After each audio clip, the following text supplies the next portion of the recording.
பூஜைகள் செய்து திருநீர் பூசுகிற பிறகு அந்த உபதேசம் செய்யணும். சிவதோஷம் அந்த உபதேச மந்திரமானது அவ்வளோ ரொம்ப முக்கியமானது.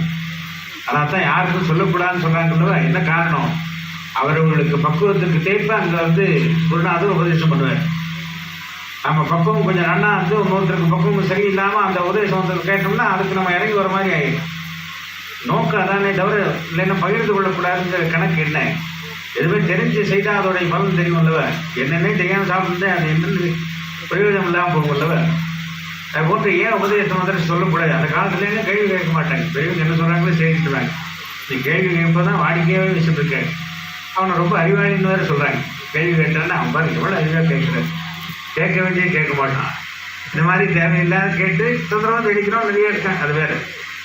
ஆக எதுக்கு உபதேசம் சொல்லக்கூடாதுன்னா பக்குவத்தை நாம் அதிகப்படுத்திக் கொள்ளமே தவிர அதை குறைத்துக் கொள்ளக்கூடாது. ஏன்னா வினையானது தடுக்கும்.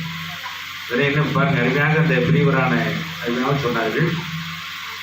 வினைன்னா அந்த செய்வினைன்னு சொன்னார்கள். செய்வினைன்னா அதை யாரோ பண்ணி வைக்கிறதுன்னு சொன்னாங்க. அது இல்லை, நாம் கொண்டு வந்தது.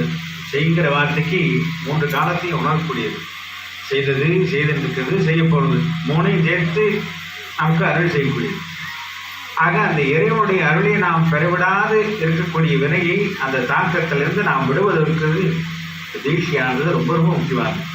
அதனால தான் தீட்சைன்னு பேர். தீட்சைன்னா என்ன? தீர்த்தான் கிடைப்பது, சாந்தா உண்டாக்குவதுன்னு பேர். நம்ம இடத்துல இருக்கக்கூடிய தேவையில்லாத எண்ணங்கள் தொந்தரவுகளை எல்லாம் விலக்கி இறைவனை நம் இடத்துல வைத்துக்கொண்டு இறைவனையை நாம் முழுமையாக பெறுவதற்கு உண்டான பெரும் வழிபாடு தான் அந்த தீட்சையுடைய நோக்கம். ஆக அதை குருநாதர் வழி. ஏன் குருநாதருக்கு அவ்வளோ சிறப்பு? அவர் நம்ம மாதிரி தான் இருக்காரு. அவருக்கும் என்ன வித்தியாசம்? இது நாமே தெரிந்து கொண்டா என்னாலும் இந்த மாதிரி ரொம்ப ஞானமான கேள்விகள் நிறைய இடத்துக்கு இருக்கும்.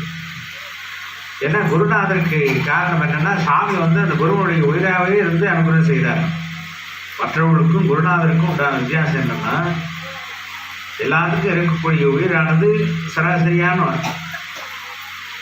அந்த குருநாதர் வழியாக இருக்கக்கூடிய பெருமானே அந்த உயிராக இருந்து அந்த உடம்பை தாங்கி இந்த குருநாதருடைய பெருமானுடைய உயிரை தாங்கி இருப்பது தான் குருநாதருடைய உடம்பு. அதனால தான் குருநாதருக்கு அவ்வளோ சிறப்பு சொல்லியிருக்காரு.